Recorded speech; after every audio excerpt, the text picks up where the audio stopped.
What's the best way to use Microsoft Power BI? As with other software, you may have your own preferred way to use it, and that's okay. However, in this video, you will explore key Power BI components and discover their primary purpose. To achieve the best results, you must use these components in the proper order. That sequence of use is known as a workflow. Over the next few minutes, you'll get to know how a common workflow operates in Power BI. Microsoft Power BI is an interactive data visualization product with multiple components.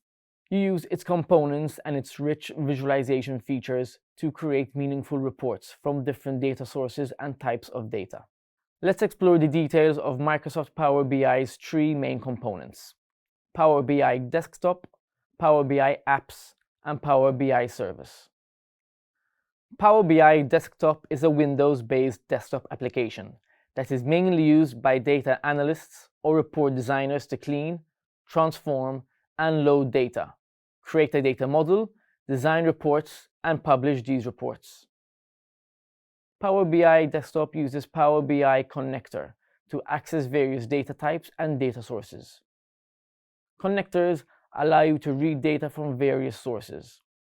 This includes resources located in the local file system, such as Microsoft Excel or PDF documents, conventional database systems hosted on internal servers called on-premise databases, cloud-based databases, and even external enterprise applications and application program interfaces, or APIs.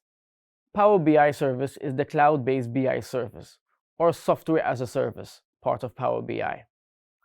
It is used by report users and administrators. Power BI Apps is the native mobile application of Power BI. It's available on iOS, Android, and Windows. With these components and interfaces, Microsoft Power BI enables users from various disciplines, such as report designers, administrators, and business users, to use the product according to their roles. As mentioned earlier, the order in which you use these components is known as a workflow. A Power BI workflow can be described as the steps taken with data to create, publish, and share. A typical workflow in Power BI often starts with the creation of a report in Power BI Desktop. Report designers and developers are primarily responsible for this task.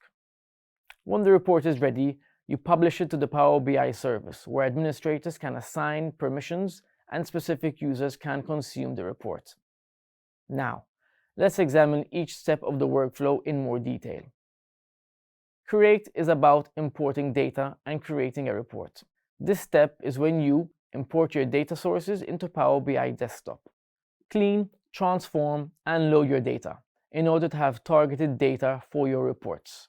Use your filtered data to create a report and analyze and present your data using various visualizations and charts in your report.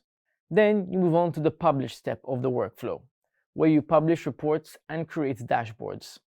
That means you publish your report to the Power BI service and share your data with others by creating dashboards and use different visualizations and filters to make your data more understandable in your dashboard. The final step of this workflow is sharing. In this step, you share dashboards with users and manage access to your data. Share your dashboards with the users needed to make it easier to collaborate on projects. Manage access to your data by ensuring that dashboards have different user permission levels. This is also where you consider mobile usage. For instance, using Power BI mobile apps, you can view and interact with reports and dashboards that have content pinned from reports anytime and anywhere. You can use different features of the mobile apps to explore and share your data from different perspectives. In summary, a typical Microsoft Power BI workflow sequences the requirements needed to choose data sources and types in step 1, and then step 2 is used to visualize the data. The third and final workflow step presents the resulting reports and dashboards to cater to different user types and their requirements. Using such a workflow, you combine different types of data from many sources using various components such as Power BI Desktop, Power BI Service, and Power BI Apps.